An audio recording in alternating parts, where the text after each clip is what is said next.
بسم اللہ الرحمن الرحیم وَلَقَدْ يَسَّرْنَا الْقُرْآنَ لِلذِّكْرِ فَهَلْ مِن مُدَّكِرٍ۔ السلام علیکم ورحمۃ اللہ۔ الحمدللہ وکفیٰ وسلام علی عبادہ الذین اصطفیٰ، اما بعد فاعوذ باللہ من الشیطان الرجیم، بسم اللہ الرحمن الرحیم۔ فلما جاءهم موسیٰ بآیاتنا بینات قالوا ما هذا الا سحر مفترى وما سمعنا بهذا في آبائنا الاولین۔ سورہ قصص کی آیت نمبر 36۔ پھر جب موسیٰ ان لوگوں کے پاس ہماری کھلی کھلی نشانیاں لے کر پہنچا تو انہوں نے کہا کہ یہ کچھ نہیں ہے مگر بناوٹی جادو، اور یہ باتیں تو ہم نے اپنے باپ دادا کے زمانے میں کبھی سنی ہی نہیں۔ اس سے پہلے یہ بات آپ کے سامنے آ چکی ہے کہ اللہ رب العالمین نے موسیٰ علیہ السلام کو جب نبوت کے منصب پر مامور کیا اور اس کے بعد پھر انہیں یہ حکم دیا کہ وہ فرعون کے پاس جائیں اور جا کر اسے نصیحت کریں، اللہ کا پیغام اسے پہنچائیں۔ تو اب موسیٰ علیہ السلام فرعون کے پاس پہنچ چکے ہیں، اور پھر وہاں پر جب وہ پہنچے اور انہوں نے وہ سند ماموریت جو اللہ تعالیٰ کی طرف سے انہیں دی گئی تھی، یعنی وہ عصا جو کہ اژدہا بن جاتا تھا، اور دوسرا ان کا ہاتھ جو چمکتا ہوا نکلتا تھا اگر وہ بغل میں لے کے اسے باہر لائیں، تو یہ دونوں چیزیں دیکھ کر دوسرے مقامات پر یہ تفصیل سامنے آتی ہے کہ جب موسیٰ علیہ السلام وہاں پہنچے ہیں اور اس کے سامنے اپنی بات رکھی ہے تو اس نے خود مطالبہ کیا ہے کہ تمہارے اس بات کی دلیل کیا ہے، اس بات کی سند کیا ہے کہ تم اللہ کی طرف سے مقرر کردہ ہو۔ تو انہوں نے یہ نشانی کے طور پر یہ دو چیزیں پیش کی ہیں، جنہیں دیکھنے کے بعد خود اس فرعون نے یہ بات کہی کہ یہ جادو ہے، اور یہ جادو کے زور سے گویا کہیے کہ ہم پر قبضہ کرنا چاہتے ہیں۔ یہاں اس مقام پر اس کی بات یہ بھی سامنے آ رہی ہے کہ وہ کہتا ہے کہ یہ باتیں تو ہم نے اپنے باپ دادا کے زمانے میں کبھی سنی ہی نہیں ہیں۔ تو ایک طرف تو اس کو جادو قرار دینا، ان کے اس جو عمل ہے جو ان کا نشانی کے طور پر وہ پیش کر رہے ہیں، تو اور اس کے لیے بھی لفظ مفترا استعمال کیا ہے۔ مفترے کا جو لفظ ہے یعنی جھوٹ گھڑا ہوا، ایسا یعنی جھوٹی باتیں جھوٹ کے طور پر جو ہے بیان کیا جا رہا ہے۔ تو اس میں اس کے پاس اس کی کوئی دلیل نہیں ہے، لیکن اس نے اپنے طور پر اس بات کو کہیے کہ پہلے ہی فیصلہ کر دیا ہے کہ یہ ایک جھوٹی بات ہے، اور اس کی بنیاد کیا ہے کہ وہ آپ کو رسول تسلیم کرنے کے لیے تیار نہیں ہے، اور اس کے لیے پھر وہ یہ کہتا ہے کہ یہ باتیں جو تم پیش کر رہے ہو، جو باتیں کہہ رہے ہو، یہ باتیں ہم نے اپنے باپ دادا کے زمانے میں کبھی سنی ہی نہیں ہے، یعنی کسی نے ہم سے یہ بات کی ہی نہیں ہے، اور ہم تو سمجھتے ہیں کہ سب کچھ ہمارے پاس ہی ہے اور ہم خود ہی مالک ہیں اور ہم خود ہی جو ہے اس ملک کے فرما روا ہیں، اور کوئی نہیں کہ جو ہمارے اوپر حکم چلانے والا ہو۔ اور یہ کہاں سے جو ہے یہ موسیٰ اور ان کا بھائی جو ہے یہ آ گئے ہیں اور آ کر جو یہ بات پیش کر رہے ہیں کہ اللہ کی طرف سے نمائندہ ہوں اور میری بات مانی جائے، تو گویا کو ہم سے بھی بڑا ہے اس معاملے میں کہ جو کام ہم کر رہے ہیں، جو یعنی جو حکومت ہے، اور اس کے بارے میں اس کی مختلف آیات میں اللہ نے باتیں بتائی ہیں کہ کس طریقے سے سمجھتا تھا کہ یہ سب کچھ میرا اپنا ہے اور اس میں کوئی کسی کا عمل دخل نہیں ہے۔ حالانکہ فوق الفطری طور پر معبود ماننا، وہ دوسروں کو بھی یعنی خود بھی کسی اور کی عبادت کرتا ہے، سورج کے دیوتا کے پجاری کی حیثیت جو ہے یہ انہوں نے اختیار کر رکھی تھی، اور یہ بھی اس کی بھی حیثیت اسی بنیاد پر تھی، جیسے کہ اس سے بات آگے آئے گی کہ اس کا جس پر اس کو معبودیت کا درجہ دیا گیا تھا اس کی بنیاد کیا تھی، یہ کہ وہ سورج دیوتا کا اوتار ہے، یعنی اس کے لیے یہ بات تسلیم کی جاتی تھی، ورنہ خود ذاتی طور پر وہ خود بھی جو ہے انہی معبودوں کی عبادت کرتا تھا۔ تو یہ اس کا کہنا نہیں تھا کہ یہ کوئی یعنی الہ نہیں ہو سکتا، میں ہی اصل الہ ہوں، بلکہ اس کا کہنا یہ تھا کہ جو اختیار اور اقتدار مجھے حاصل ہے، اس حوالے سے اگلی بات میں اس کی بات واضح طور پر ہو کر سامنے آتی ہے۔ تو اس نے کہا کہ یہ باتیں تو ہم نے اپنے باپ دادا کے زمانے میں کبھی سنی ہی نہیں۔ وقال موسیٰ ربی اعلم بمن جاء بالہدی من عنده ومن تکون له عاقبۃ الدار انہ لا یفلح الظالمون۔ موسیٰ علیہ السلام نے جواب دیا، میرا رب اس شخص کے حال سے خوب واقف ہے جو اس کی طرف سے ہدایت لے کر آیا ہے، اور وہی بہتر جانتا ہے کہ آخری انجام کس کا اچھا ہونا ہے۔ حق یہ ہے کہ ظالم کبھی فلاح نہیں پایا کرتے۔ اس میں جو بات انہوں نے موسیٰ علیہ السلام نے اس کے جو کچھ اس نے الزام لگایا موسیٰ علیہ السلام پر اور انہیں جادوگر قرار دے دیا، جھوٹا قرار دے دیا، تو اس کے جواب میں انہوں نے صرف اتنی بات کہی ہے کہ میرا رب خوب جانتا ہے اس شخص کے حال سے جو اس کی طرف سے یعنی اللہ ہی کی طرف سے معمور کیے گئے ہیں، تو اللہ تعالیٰ جانتا ہے کہ وہ کیا ہے اور وہ حقیقت اس کے سامنے روشن ہے، لہذا یہ بات بھی اسی کے پاس ہے کہ آخری انجام یعنی بالآخر اس جدوجہد کا، اس کشمکش کا جو آخری انجام ہونا ہے وہ بہرحال اسی کا ہے کہ جو اللہ رب العالمین نے جس کے لیے مقرر کر رکھا ہوتا ہے، تو اسی نے کہا کہ وہی بہتر جانتا ہے، وہی بہتر جانتا ہے کہ اس کا انجام جو ہے وہ اچھا ہونا ہے دنیا کے اعتبار سے بھی اور آخرت کے اعتبار سے بھی، یعنی یہ چیزیں جو ہیں بالآخر وقت نے ثابت کر دی کہ فرعون جو ہے جس طرح ناکام ہوا اور جس طرح برباد ہوا، اور موسیٰ علیہ السلام کو اللہ نے دنیا میں بھی کامیابی عطا کی اور آخرتی کامیابی تو ان کا مقدر ہی ہے۔ اور پھر اس کے بعد یہ بات بھی کہی، اور یہ ایک جملے کے طور پر ہی بات نہیں ہے صرف کہ اس کی ان کی گفتگو کا حصہ ہے، بلکہ یہ ایک حقیقت کے طور پر بھی ہے، انہ لا یفلح الظالمون، کہ ظالم کبھی فلاح نہیں پایا کرتے۔ یہ اللہ تعالیٰ کا ایک قاعدہ ہے، قانون ہے، کلیہ ہے جو موسیٰ علیہ السلام کی زبان سے یہاں پر بیان کیا جا رہا ہے۔ اسے اور بھی عنوانات سے اللہ جیسے کہا کہ لا یفلح المجرمون، مجرم کبھی فلاح نہیں پا سکتے، یعنی اللہ تعالیٰ نے بات طے کر دی ہے کہ فلاح کسے ملے گی، فلاح جو ہے کبھی ظلم کے راستے سے فلاح حاصل نہیں ہو سکتی ہے، اس لیے کہ ظلم جو ہے وہ اللہ تعالیٰ نے اس کے لیے کیا اس کی کوئی خیر اس کے اندر موجود نہیں ہے، اس کی کوئی بقا نہیں ہے، اور سب سے بڑا ظلم جو ہے وہ شرک ہے، اور اس کے بعد اور جتنے ظلم لوگ کرتے ہیں ایک دوسرے کے اوپر، ان سب کے معاملے میں بھی یہ بات بتا دی گئی کہ ظلم کے راستے سے کامیابی یعنی فلاح جسے کہا جائے اصل کامیابی وہ حاصل نہیں ہوتی، وہ عدل کے راستے سے آیا کرتی ہے۔ وقال فرعون یا ایھا الملأ ما علمت لكم من الہ غیری فاوقد لی یا حامان علی الطین فاجعل لی صرحا لعلی اطلع الی الہ موسیٰ وانی لأظنہ من الکاذبین۔ اور فرعون نے کہا اے اہل دربار، میں تو اپنے سوا تمہارے کسی الہ کو نہیں جانتا، حامان ذرا اینٹیں پکوا کر میرے لیے ایک اونچی عمارت تو بنوا، شاید کہ اس پر چڑھ کر میں موسیٰ کے الہ کو دیکھ سکوں، میں تو اسے جھوٹا سمجھتا ہوں۔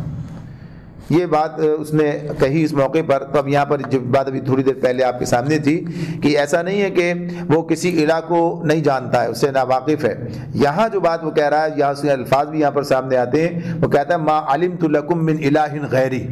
میں کسی اپنے سوا کسی اور کو الہ کے طور پر نہیں جانتا ہوں، یعنی یہاں جو وہ الہ کے طور پر اپنے آپ کو پیش کر رہا ہے تو اس کا مطلب یہی ہے کہ وہ اپنے آپ کو اس حیثیت سے پیش نہیں کر رہا ہے کہ میری عبادت کی جائے، میری پرستش کی جائے اور میرے سوا کوئی نہیں ہے اور آسمان و زمین کا خالق وہی ہے، دنیا کو پیدا کرنے والا وہی ہے، یعنی یہ اس کا دعویٰ نہیں تھا، بلکہ یہاں پر الہ حاکمیت الوہیت کی بات نہیں بلکہ صفت حاکمیت کی بات ہے کہ یہ دنیا میں جو حاکمیت ہے وہ مجھے حاصل ہے، تو وہ کہتا بھی ہے۔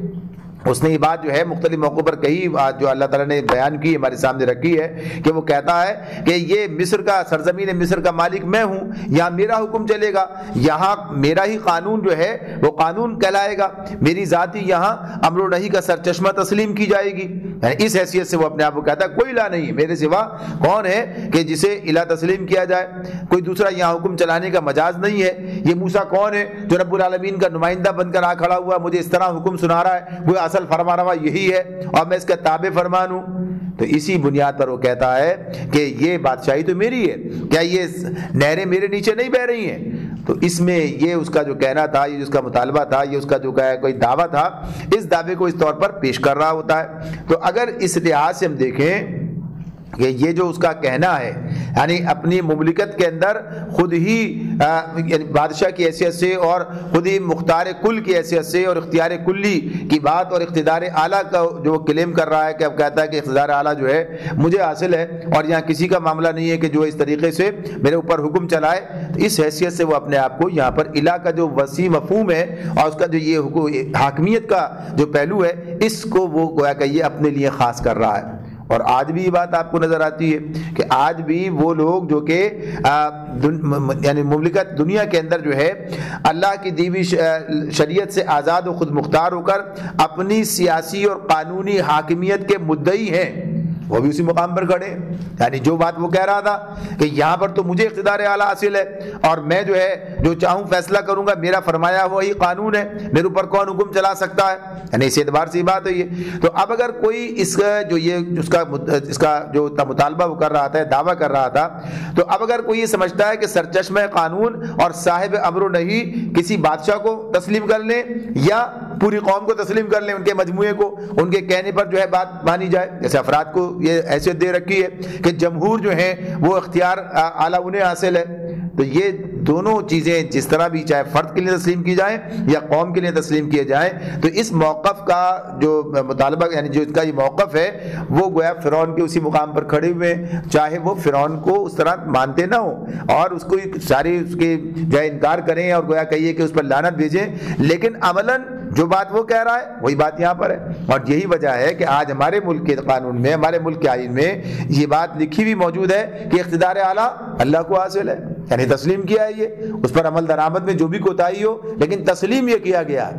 کیا گیا ہے. اور باشندگان پاکستان کے لیے کیا ہے, ریاست کے لیے, کہ وہ ان کے پاس امانت ہے اور امانت امین کے دیے ہوئے, جس نے دی امانت اس کے حکم کے مطابق استعمال ہونی چاہیے.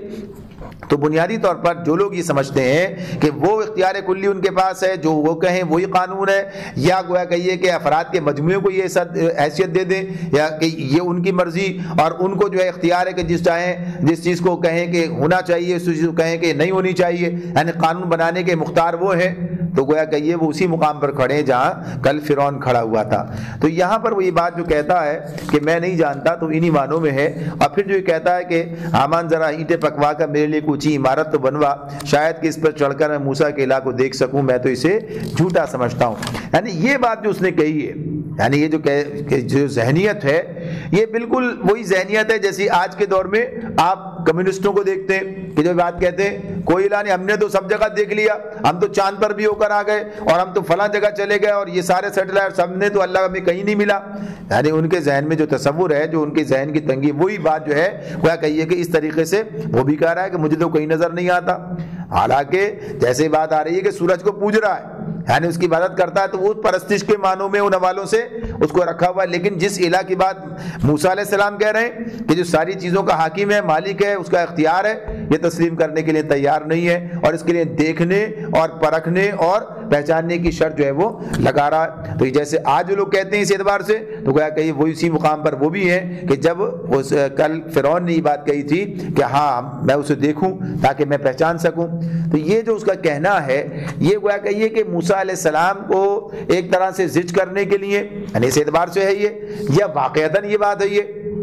اس لیے کہ یہ بات کہیں سامنے نہیں آتی ہے کہ واقعی ایک عمارت بنائی گئی. حالانکہ کچھ لوگوں نے کہا بھی اس اعتبار سے, لیکن قرآن یہ بات نہیں کہتا, یا نبی صلی اللہ علیہ وسلم سے یہ بات سامنے نہیں آتی ہے کہ یہاں کوئی ایسی عمارت بنائی گئی اور اس پر چڑھ کر اس نے کوئی دیکھنے کی کوشش کی. اس لیے کہ جو موسیٰ علیہ السلام مدعی ہیں وہ تو کہتے ہیں اللہ تمہارے ساتھ ہر جگہ موجود ہے, اس کے لیے کوئی آسمان پہ جانے کی بات نہیں ہے. تو اس نے بنیادی طور پر موسیٰ علیہ السلام کو زج کرنا, انہیں جھوٹا قرار دینے کے لیے وہ اس طرح کی باتیں کر رہا ہے. وَاسْتَكْبَرَ هُوَ وَجُنُودُهُ فِي الْأَرْضِ بِغَيْرِ الْحَقِّ وَظَنُّوا أَنَّهُمْ إِلَيْنَا لَا يُرْجَعُونَ. اس نے اور اس کے لشکروں نے زمین میں بغیر کسی حق کے اپنی بڑائی کا گھمنڈ کیا اور سمجھے کہ انہیں کبھی ہماری طرف پلٹنا ہی نہیں ہے. انہیں کوئی حق حاصل نہیں تھا اس بات کا کہ وہ اپنی بڑائی کا گھمنڈ کرتے, یعنی تکبر اختیار کرتے.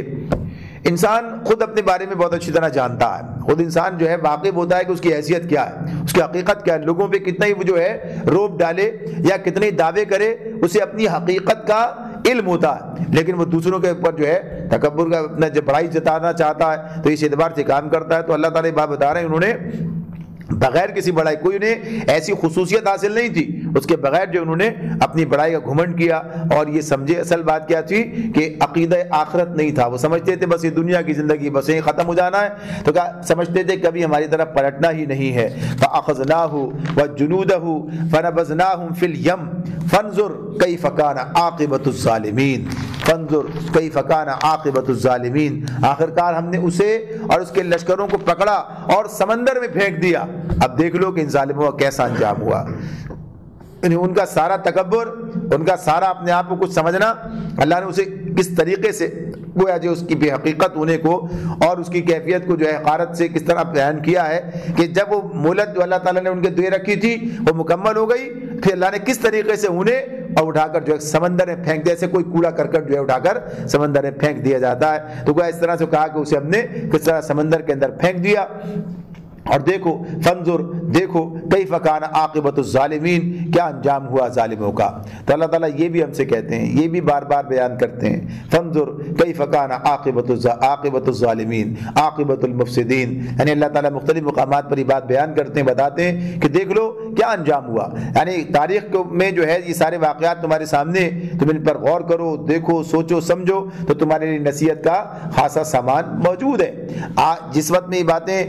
مشرکین مکہ کے سامنے بیان کی جا رہی تھی تو ان کے سامنے بھی یہ بات تھی کہ آج جو تکبر تمہارے اندر ہے، آج جو تم اپنے آپ کو کچھ سمجھ رہے ہو، تو دیکھو فرعون کے مقابلے میں تمہاری کوئی حیثیت نہیں ہے، لیکن جب اللہ تعالیٰ کی طرف سے حجت مکمل ہو گئی تو کس طرح اٹھا کے پھینک دیا گیا۔ تو یہی ظالموں کا انجام ہونا ہے، تو کیا تم بھی اسی انجام کا انتظار کر رہے ہو؟ وَجَعَلْنَاهُمْ أَئِمَّةً يَدْعُونَ إِلَى النَّارِ وَيَوْمَ الْقِيَامَةِ لَا يُنصَرُونَ، ہم نے انہیں جہنم کی طرف دعوت دینے والا پیشرو بنا دیا اور قیامت کے روز وہ کہیں سے کوئی مدد نہ پا سکیں گے۔ یعنی اب اس میں جو کہا جہنم کی طرف دعوت دینے والا پیشرو، یعنی فرعون کا جو طرز عمل ہے، فرعون کا جو طرز حیات ہے اور فرعون کے جو دعوے ہیں، تو گویا اس میں یہ بات سامنے آ رہی کہ ایسے ہی لوگ، یعنی جو بھی اس راستے پہ چلے گا وہ اسی طرف چلا جائے گا۔ تو گویا کہیے کہ اس نے اپنے اس عمل سے لوگوں کے سامنے ایک نمونہ فراہم کر دیا، پیشرو بن گیا، آگے جانے والا بن گیا۔ تو جو بھی اس راستے کو اختیار کرے گا، یعنی جو بھی یعنی فرعون کا راستہ ہے، جو فرعون بن کر دنیا میں جینا چاہتا ہے اور صداقت کے مقابلے میں باطل پرستی جو ہے اختیار کرتا ہے، تو ظاہر سے اس کا نتیجہ یہ نکلے گا، تو فرعون ہی کے راستے پہ جائے گا، اور قیامت کے دن کوئی مددگار نہیں، کوئی ان کے لیے راستہ نہیں۔ وَأَتْبَعْنَاهُمْ فِي هَذِهِ الدُّنْيَا لَعْنَةً وَيَوْمَ الْقِيَامَةِ هُمْ مِنَ الْمَقْبُوحِينَ، ہم نے اس دنیا میں ان کے پیچھے لعنت لگا دی اور قیامت کے روز بڑی قباحت میں مبتلا ہوں گے۔ ہم نے اس دنیا میں ان کے پیچھے لعنت لگا دی۔ آج دنیا میں لوگ فرعون کی تعریف کرتے ہیں یا لعنت بیچتے ہیں؟ یعنی آج سامنے بات ہے، یہ واضح ہے، جو انجام ہوا وہ بھی جو نتیجہ نکلا، اور جس طرح اللہ تعالیٰ نے اس کے لیے گویا اسے بچا لی، اس کی لاش کو بچایا، تو وہ بھی کیا ہے، اس کے لوگوں کے لیے عبرت کا نمونہ ہے، تماشا ہے، یعنی اس اعتبار سے عبرت کا نمونہ بن کر رہ گیا ہے۔ تو یہ بات اللہ نے بتا دی کہ آج بھی کوئی اس کا اس طریقے سے اس کے لیے کلمہ خیر کہنے والا نہیں ملے گا، اس کے لیے لعنت کی بات ہوگی، اور اس کا نام گویا کہ استعارہ ایک علامت بن گیا، کس بات کا؟ برائی کا، یعنی ظلم کا استعارہ بن گیا، برائی کا استعارہ بن گیا۔ تو اس طرح اللہ نے فرماتے ہیں کہ ہم نے اس دنیا میں بھی ان کے پیچھے لعنت لگا دی، اور قیامت کے روز بھی وہ بڑے قباحت میں مبتلا ہوں گے۔ تو یہ ان کی کیفیت ہوگی جو قیامت کے دن سامنے آئے گی۔ وَلَقَدْ آتَيْنَا مُوسَى الْكِتَابَ مِن بَعْدِ مَا أَهْلَكْنَا الْقُرُونَ الْأُولَى بَصَائِرَ لِلنَّاسِ وَهُدًى وَرَحْمَةً لَعَلَّهُمْ يَتَذَكَّرُونَ۔ پچھلی نسلوں کو ہلاک کرنے کے بعد ہم نے موسیٰ کو کتاب عطا کی، لوگوں کے لیے بصیرتوں کا سامان بنا کر، ہدایت اور رحمت بنا کر، تاکہ شاید لوگ سبق حاصل کریں۔ یہ بات جو قرآن کے اللہ تعالیٰ نے موسیٰ علیہ السلام کو کتاب دی ہے، تو یہ بات بتا رہے ہیں اس سے پہلے کی جو نسلیں، جو قومیں گزری، جن کے ذکر اور دوسرے مقامات پر کیے گئے اور اس سورہ قصص میں بھی ذکر ہوا، تو اللہ تعالیٰ بتا رہے ہیں کہ معاملہ اسی طرح رہا، لوگوں کے سامنے بات پیش کی جاتی رہی، اور بالآخر نتیجہ کیا نکلا؟ نتیجہ یہ نکلا کہ ان کی سرکشی کا انجام ان کی ہلاکت کی صورت میں سامنے آیا۔ پھر اب یہاں موسیٰ علیہ السلام کا ذکر شروع کیا، یعنی ایک نیا دور موسیٰ علیہ السلام سے شروع ہو گیا، اور اس میں اللہ تعالیٰ نے انہیں جو ہے وہ کتاب عطا کی، جس کے لیے اللہ تعالیٰ نے فرمایا کہ بصائر جو ہے یہ جمع ہے، تو اس میں اللہ تعالیٰ کہتے ہیں کہ بصیرتوں کا سامان بنا کر، یعنی اس معاملے میں یعنی آدمی عقل و خرد سے کام لے کر جن چیزوں کو پہچانتا ہے، یعنی ایک تو بصارت ہوتی ہے، ایک بصیرت ہوتی ہے، تو بصیرت کی جمع بصائر ہے، تو اسی کے لیے بات ہے یہ کہ جس سے آدمی عقل سے پہچانتا ہے، دماغ سے کام لیتا ہے، اور دیکھنے اور سن کر جو ہے وہ اسے نتیجہ نکالتا ہے، تو اس کا سامان بنا کر اور ہدایت و رحمت بنا کر، تاکہ کس لیے ہے؟ لعلہم یتذکرون، یہ اللہ کی طرف سے آنے جانے والی کتابوں کے ساتھ جو معاملہ لوگوں نے کیا ہے، اس میں یہ آیت جو ہے بڑی واضح طور پر بیان کرتی ہے کہ اللہ نے بھیجا کس لیے ہے، لعلہم یتذکرون، تاکہ لوگ اس سے سبق حاصل کریں، یہ تھا بنیادی مقصد۔ تو اس میں ان کے سامنے یہ بات تھی، آج ہماری کتاب بھی ہم سے یہ مطالبہ کرتی ہے۔ وما كنت بجانب الغربی اذ قضینا الی موسیٰ الامر وما كنت من الشاہدین۔ نبی کرم صلی اللہ علیہ وسلم سے اللہ تعالیٰ فرماتے ہیں کہ تم اس وقت مغربی گوشے میں موجود نہ تھے جب ہم نے موسیٰ کو یہ فرمان شریعت عطا کیا، اور نہ تم شاہدین میں شامل تھے، اب یہاں سے جو بات شروع ہو رہی ہے تو کئی باتیں اس میں آئیں گی، اس میں اللہ تعالیٰ بار بار یہ کہتے ہیں کہ آپ موجود نہیں تھے، آپ وہاں موجود نہیں تھے، شاہدین میں نہیں تھے، حاضر نہیں تھے۔ اب اس سے جو چیز نتیجہ نکال رہے ہیں وہ آخر میں سامنے آتا ہے۔ تو یہاں پر مغربی گوشے سے کیا مراد ہے؟ جزیرہ نمایاں سینا کا وہ پہاڑ جس پر موسیٰ علیہ السلام کو احکام شریعت دیے گئے تھے، یعنی اس کی بات ہو رہی ہے۔ اور اس شاہدین کی بات کیا ہے؟ شاہدین سے مراد وہ لوگ ہیں، وہ 70 نمائندے جن کو شریعت کی پابندی کا عہد لینے کے لیے موسیٰ علیہ السلام کے ساتھ جو ہے طلب کیا گیا تھا، بلایا گیا تھا، اس کو ہم پہلے دیکھ چکے ہیں۔ تو اس میں کہا کہ نہ وہاں آپ تھے جب شریعت دی جا رہی تھی، نہ ان لوگوں میں آپ شامل تھے۔ باتیں کہاں سے آ رہی ہیں؟ یہ پھر کدھر سے بیان ہو رہی ہیں؟ تو اسی پر دلیل ہے، یہی بات آگے چل کر بیان کی جا رہی ہے کہ گویا نبی اکرم صلی اللہ علیہ وسلم کی نبوت کی دلیل ہے یہ نبوت کی دلیل ہے یہ کہ کہاں سے یہ چیزیں جو ہیں نبی صلی اللہ علیہ وسلم پیش کر رہے ہیں۔ تو آگے بھی کہا، فرمایا وَلَكِنَّ أَنشَأْنَا قُرُونًا فَتَطَاوَلَ عَلَيْهِمُ الْأُمُرُ وَمَا كُنْتَ ثَاوِيًا فِي أَهْلِ مَدْيَنَ تَتْلُو عَلَيْهِمْ آيَاتِنَا وَلَكِنَّا كُنَّا مُرْسِلِينَ، بلکہ اس کے بعد تمہارے زمانے تک ہم بہت سی نسلیں اٹھا چکے ہیں اور ان پر بہت زمانہ گزر چکا ہے، تم اہل مدین کے درمیان بھی موجود نہ تھے کہ ان کو ہماری آیات سنا رہے ہوتے، مگر اس وقت کی خبریں یعنی بھیجنے والے ہمیں، یعنی اس وقت کی خبریں بھیجنے والے ہم ہیں۔ وما كنت بجانب الطور اذ نادینا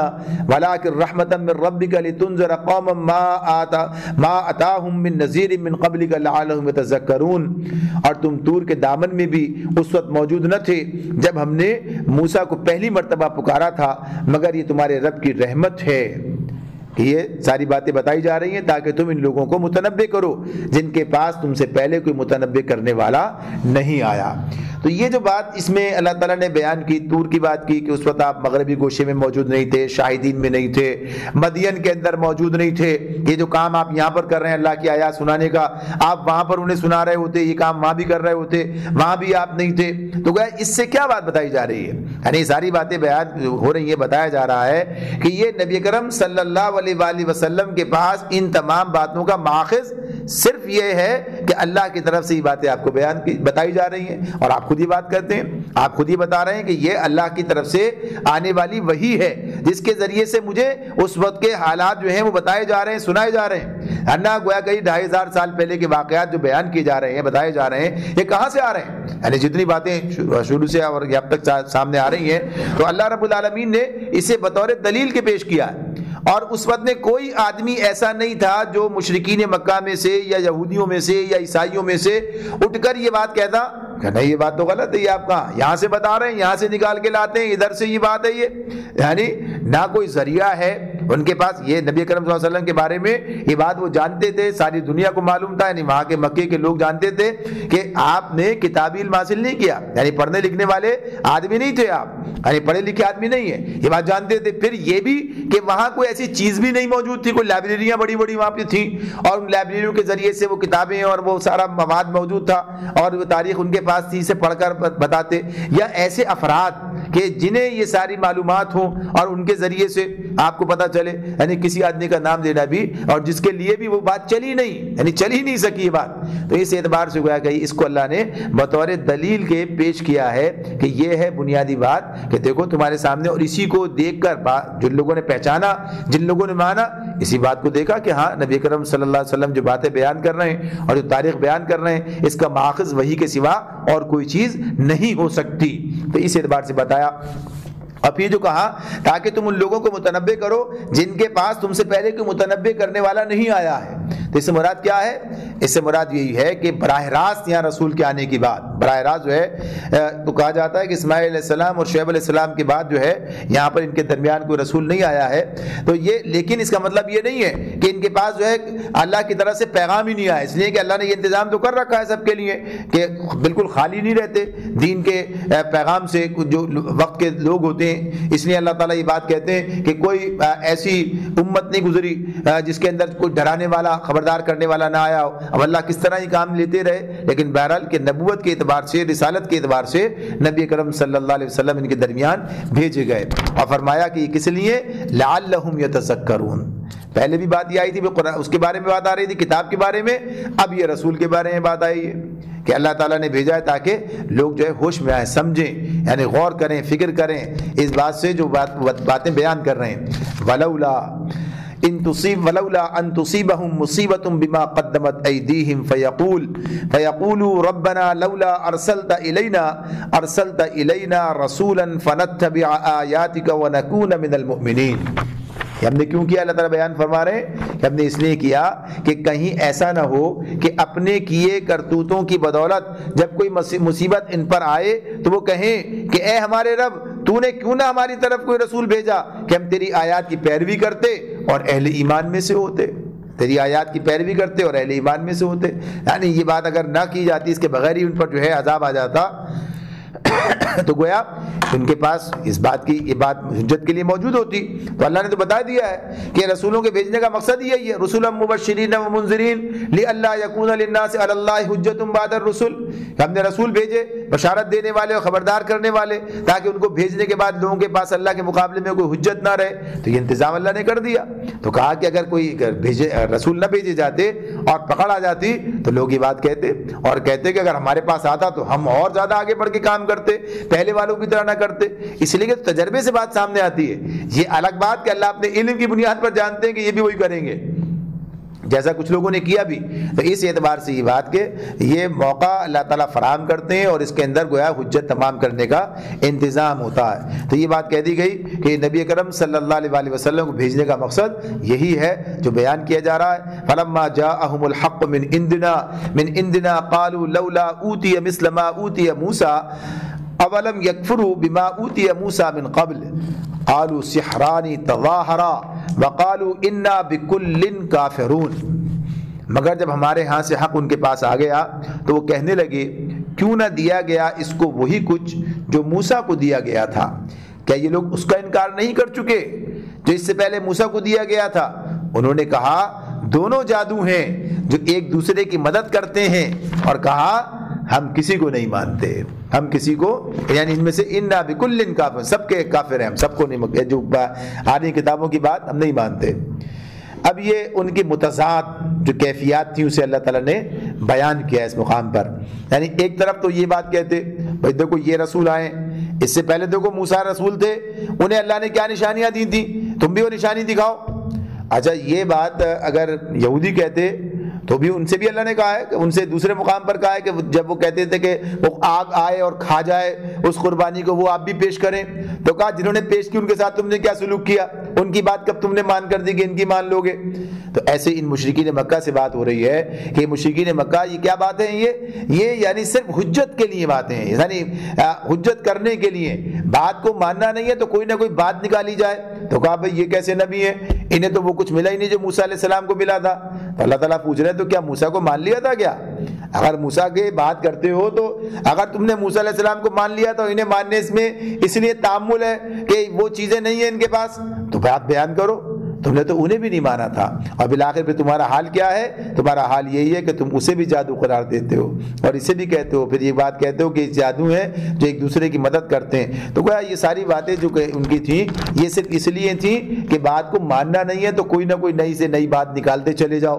ورنہ یہ نہیں کہ ماننا چاہتے ہیں لیکن بیچارے اس وجہ سے رک گئے کہ ان کے پاس جو ہے یہ علامت موجود نہیں ہے، لہذا بات سمجھ میں نہیں آ رہی ہے۔ قل فأتوا بکتاب من عند اللہ هو اہدی منہما اتبعہ ان کنتم صادقین۔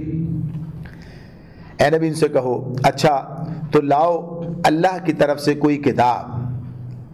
اللہ کی طرف سے کوئی کتاب لاؤ جو ان دونوں سے زیادہ ہدایت بخشنے والی ہو اگر تم سچے ہو۔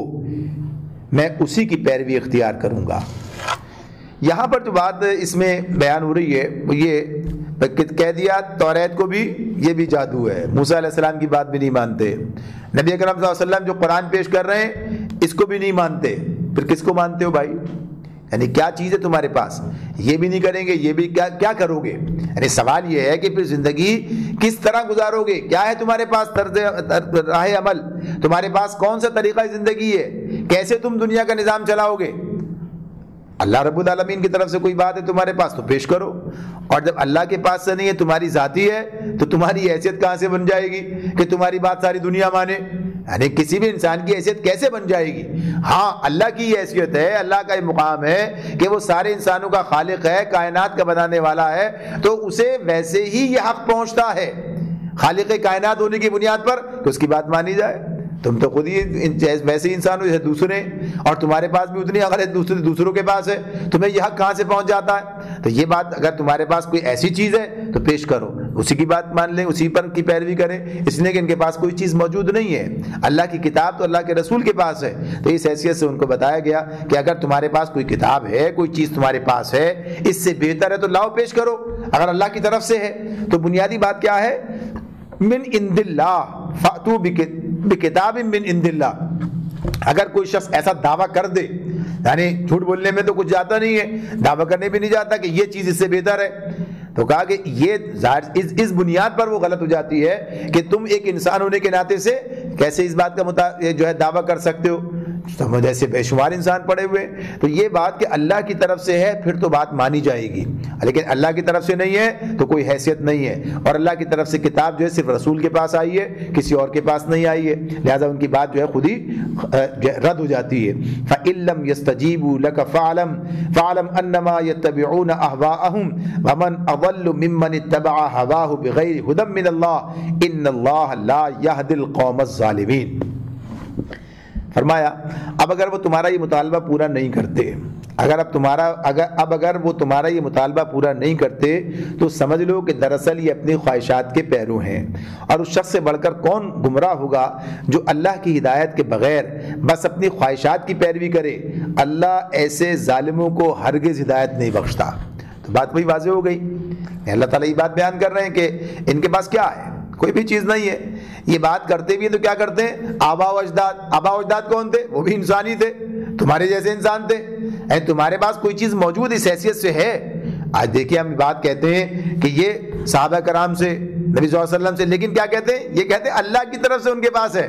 یعنی کتاب اللہ کی ہے، پہنچی ان کے ذریعے سے، لیکن کتاب اللہ کی ہے، یعنی بات جو ہے، اور جو کچھ اس پر باتیں، اس کی تفصیل اور اس کی تشریح اور ساری چیزیں وہ اسی کتاب کے حوالے سے ہیں، اس کے تعلق سے ہیں۔ تو بنیادی طور پر ان کے پاس کیا، کسی کے پاس بھی کوئی چیز نہیں ہے۔ کیا چیز ہے؟ خواہشات کے پیرو ہیں، یعنی جو ان کا دل چاہتا ہے، جو کرنا چاہتے ہیں اس پر چلے ہوئے ہیں، لگے ہوئے ہیں اس کے اوپر۔ کوئی بتوں کو پوج رہا ہے، دل اس کا یہی چاہتا ہے، کوئی قبروں کو پوجتا ہے، دل اس کا یہی چاہتا ہے، کوئی ستاروں کو، سیاروں کو، اس کا دل یہی چاہتا ہے، کوئی اپنی خواہشات نفس کے پیچھے، یعنی نفس کا پجاری ہے، تو وہ اس کا یہ سب کیا ہے؟ تو یہ تو ہر ایک کے الگ الگ خواہشات ہو سکتی ہیں، اس کی الگ خواہش ہے، اس کی الگ خواہش ہے، اس کی الگ خواہش ہے، تو ان کے پیچھے کیسے لوگ اکٹھے ہو سکتے ہیں؟ ممکن ہی نہیں ہے، سوال ہی پیدا نہیں ہوتا۔ تو بنیادی طور پر یہ سارا معاملہ کیا ہے کہ یہ اپنی خواہشات کے پیرو ہیں، تو ایسے ظالموں کو اللہ ہرگز ہدایت نہیں بخشتا۔ ان اللہ لا یہدی القوم الظالمین۔ تو یہ معاملہ جو ہے ہم نے، اللہ تعالیٰ کہتے ہیں کہ ہم نے انہیں بار بار جو ہے ومن اضل ممن اتبع ہواہ بغیر ہدی من اللہ، اس شخص سے بڑھ کر ظالم کون ہوگا،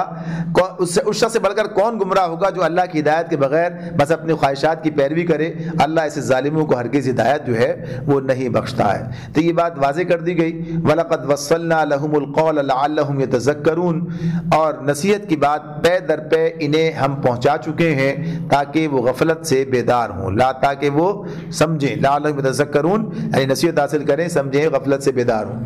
تو یہ کام اپنی جگہ پر ہے کہ یہ بار بار پہنچانا، یعنی بات کا پہنچانا، یہ اللہ تعالیٰ نے ذمہ لگایا ہے، ذمہ داری ہے کہ بات اپنی پہنچائی جاتی رہے، بات کہی جاتی رہے۔ اب چاہے کوئی مان کر دے، چاہے کوئی مان کر نہ دے، یعنی نصیحت کا جو حق ہے وہ ادا کرنے کے لیے بار بار بات پہنچائی جائے گی، اور قرآن مجید میں اللہ تعالیٰ نے اس کو بھی بار بار باتوں کو دہرا کر بیان کیا ہے۔ تو یہ جو ہٹ درمی اور تعصب چھوڑ دے گا وہ اس سے ہدایت حاصل کر لے گا، اور جو اپنی ہٹ درمی اور تعصب کے اندر ہی مبتلا رہے گا تو اس کا معاملہ کیا ہے؟ اس کا معاملہ یہ کہ پھر وہ بات کو سمجھنے کے لیے اس کو توفیق اللہ تعالیٰ کی طرف سے نہیں ملے گی۔ یہ بات ہے جو اللہ رب العالمین نے بار بار یہاں پر بیان کی ہے۔ اچھا، اسی میں ایک اور چیز یہاں پیش نظر رہنی چاہیے، اور آگے بھی اور زیادہ وضاحت کے ساتھ ہمارے سامنے آنے والی ہے۔ اس میں اللہ تعالیٰ کہتے ہیں کہ ایک انسان کی خواہش نفس ہے، اور خواہش نفس جو ہے اسے گمراہی کی طرف لے کے جاتی ہے۔ اچھا، خواہش نفس انسان کی صحیح سمت بھی لے جا سکتی ہے، یعنی انسان کی دل صحیح طرف جاتا ہے، تو دل پر اعتماد نہیں، یعنی عقل پر، دل کی بات یہاں چھوڑیے عقل کی بات، عقل پر اعتماد نہیں کیا جا سکتا بغیر وحی کی رہنمائی کے، کہ آدمی صرف عقل کی بنیاد پر جو ہے وہ سیدھا راستہ اختیار کر لے گا، اس لیے کہ انسان کیا ہے؟ محدود ہے، انسان کے اندر کمی ہے، کمزوری ہے، اس کا علم بھی محدود ہے، وہ جذبات کے ساتھ اور دیگر چیزوں سے بھی مغلوب ہو جاتا ہے، اس کا معاملہ اس اعتبار سے جو ہے وہ اس معیار کا نہیں ہے، اس مقام کا نہیں ہے کہ اس کے لیے حق تسلیم کر لیا جائے کہ وہ لوگوں خود اپنی ہدایت کا سامان کر سکتا ہے یا لوگوں کو جو ہے وہ ہدایت کی طرف بلا سکتا ہے۔ یہ کام اگر ممکن ہے تو صرف اور صرف کتاب الہی کی بنیاد پر ہی ممکن ہے، اور رسول بھی جب آتے ہیں تو اگر کیا بات پیش کرتے ہیں کہ اللہ کی طرف سے یہ پیغام ہے جو وہ دنیا کے سامنے پیش کر رہے ہیں۔ وہ یہ نہیں کہتے یہ میں نے خود جو ہے یہ اس بات کو سوچا سمجھا اور میں اس نتیجے پر پہنچا اور یہ میں تمہارے سامنے پیش کر رہا ہوں، اس لیے کہ بہرحال انسان ہونے کے ناطے سے وہ اس بات کو سامنے پیش کرتے ہیں کہ یہ میرا نہیں بلکہ اللہ رب العالمین کا معاملہ ہے، اس کی طرف سے یہ پیغام ہے، اس کی طرف سے ہدایت ہے جو میرے پاس آئی ہے اور میں اسے تم تک منتقل کر رہا ہوں۔ لہٰذا اس آخری جو آیت اس وقت ہے سامنے، اس کو اپنے سامنے رکھنا ہے جو اللہ نے کہا ہے وَلَقَدْ وَصَّلْنَا لَهُمُ الْقَوْلَ لَعَلَّهُمْ يَتَذَكَّرُونَ، کہ بار بار پیغام بات کو پہنچانا، تو اللہ نے اپنے ذمہ کی یہ بات یہ کہ بات پے در پہ ہم انہیں پہنچا چکے ہیں تاکہ وہ غفلت سے بیدار ہوں، یعنی اس بات کا امکان بہرحال انسان کے جیتے جی موجود رہتا ہے کہ وہ غفلت سے باہر آ جائے، تو اس مقصد کے لیے بار بار پہنچانا۔ نبی کرم صلی اللہ علیہ وآلہ وسلم کا جو عمل ہے وہ ہمارے سامنے ہے کہ آپ نے ایک مرتبہ بات پہنچا کر بات ختم نہیں کر دی ہے بلکہ آپ مسلسل یہ کام کرتے رہے ہیں، اور اسی کا یہ نتیجہ بھی ہمارے سامنے آتا ہے۔ کتنے لوگ ایسے ہیں کہ جو ابتدا میں ایمان نہیں لائے لیکن کچھ وقت گزرنے کے بعد ایمان لائے، اور کچھ ان کے بعد اس کے بھی بعد میں ایمان لائے، یعنی لوگ کب تک ایمان لاتے رہے، یعنی چیز اپنی جگہ پر موجود ہے۔ یعنی فتح مکہ سے پہلے، فتح مکہ کے بعد تو بڑی تعداد میں لوگ مسلمان ہو گئے، لیکن اس سے پہلے بھی جبکہ ابھی بات واضح نہیں ہوئی ہے فتح کی حیثیت، فتح کی صورت میں، یعنی صرف نظریہ ہی موجود ہے، دعوت ہی موجود ہے، تو کتنے لوگ ہیں کہ جو مکے میں رہتے ہوئے ایمان لائے ہیں نبی کرم صلی اللہ علیہ وسلم پر۔ حضرت ابوبکر صدیق رضی اللہ تعالیٰ پہلے مرحلے میں آتے ہیں اور عمر رضی اللہ تعالیٰ کچھ سال کے بعد آتے ہیں، یعنی یہ چیزیں ہمارے سامنے کیسے مخلص لوگ ہیں، لیکن بہرحال بات پہنچائی جاتی رہے، اپنے وقت پر چیزیں لوگوں کے سامنے واضح ہوتی ہیں اور پھر اس کے بعد جو ہے وہ ایمان کی طرف پلٹ آتے ہیں۔ لہذا یہ سوچ لینا کہ اب دروازہ بند ہو گیا، اب ان کے لیے کوئی بات نہیں، 10 دفعہ پہنچا دی بات، تو 10 دفعہ کے بعد بھی بات پہنچانے کا عمل جو ہے کسی نہ کسی درجے میں، کسی نہ کسی درجے، یعنی کسی کے پیچھے پڑ جایا جائے، لیکن بہرحال یہ بات جو ہے نصیحت کی کرتے رہنا چاہیے۔ اللہ رب العالمین ہمیں سمجھنے اور عمل کرنے کی توفیق عطا فرمائے۔ وآخر دعوانا ان الحمد للہ رب العالمین۔